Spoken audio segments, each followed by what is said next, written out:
گندم کی کٹائی اور گندم کی وہ تھریشر کے ذریعے گندم حاصل کی جا رہی ہے، فصل کاٹی جا رہی ہے فل. جی. تو اب مسئلہ ہے عشر کا، جو ہم زکوٰۃ رمضان میں نکالتے ہیں نا، پیسوں کی، سونے کی، چاندی کی. اب گندم کی کٹائی پر جو ہم زکوٰۃ کے طور پر دیں گے اس کو عشر کہتے ہیں، 10واں حصہ. ٹھیک ہے. تو اس کے بارے میں اللہ رب العزت نے اپنے محبوب آمنہ کے لال صلی اللہ علیہ وسلم کو حکم دیا، خذ من اموالہم صدقۃ تطہرہم وتزکیہم بہا وصلی علیہم فإن صلاتک سکن لہم. جی. کہ میرے محبوب ان سے صدقہ لے لو، یعنی زکوٰۃ اور عشر وغیرہ ان سے لے لو اور ان کے مالوں کو، ان کی جانوں کو پاک کر دو. اور پھر جب یہ زکوٰۃ دینے کے لیے، عشر دینے کے لیے آئیں تو ان کو برکت کی دعا بھی کرو، ان کو دعائیں بھی دو.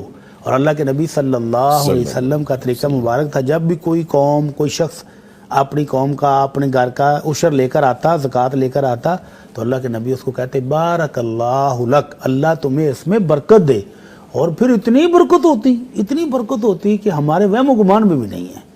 تو اللہ کے نبی صلی اللہ علیہ وسلم کی دعا، آپ کی برکت کی دعا، آپ کی رحمتوں کی دعا پانی ہے تو عشر ادا کریں ٹائم پر.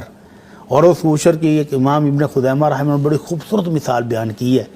وہ کہتے ہیں کہ حضرت ابی بن کعب کو اللہ کے نبی صلی اللہ علیہ وسلم نے ایک قبیلے میں زکوٰۃ کی وصولی کے لیے بھیجا. جی. تو وہاں زکوٰۃ وصول کر رہے تو ایک بندے کے اونٹ جب گنے نا تو اس میں ایک چھوٹا سا اونٹ، چھوٹی سی اونٹنی 1 سال کی زکوٰۃ بنی. تو وہ بضد ہو گیا کہ نہیں جی یہ بڑا اونٹ لے جائیں، یہ بڑی اونٹنی لے جائیں، پلی ہوئی ہے، دودھ بھی دے گی، سواری کے کام بھی آئے گی، لوڈ لا دے تو بھی چٹھائے گی، یہ چھوٹی سی آپ نے کیا کرنی.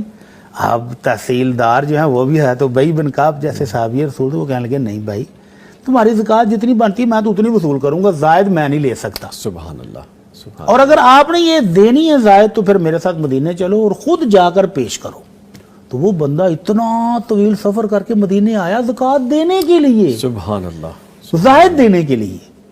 تو اللہ کے نبی صلی اللہ علیہ وسلم کو جب پتہ چلا کہ یہ زائد دینے کے لیے اور پھر اتنا سفر کر کے آیا تو اللہ کے نبی نے اس کو برکت کی دعا دی کہ اللہ تمہارے مال میں برکت دے. سبحان اللہ، سبحان اللہ. تو حضرت ابی بن کعب کہتے ہیں اتنی برکت ہوئی. حضرت ابو بکر صدیق کا 1.5-2 سال کا عرصہ ہے.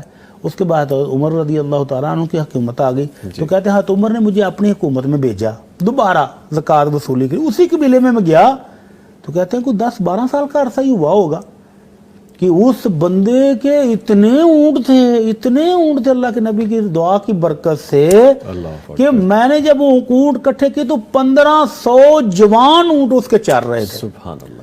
اور 1500 اونٹوں میں 30 جوان گبرو بڑے پلے ہوئے اونٹ اس کی زکوٰۃ بنی. اللہ اکبر. تو یہ ہے عشر کی برکت.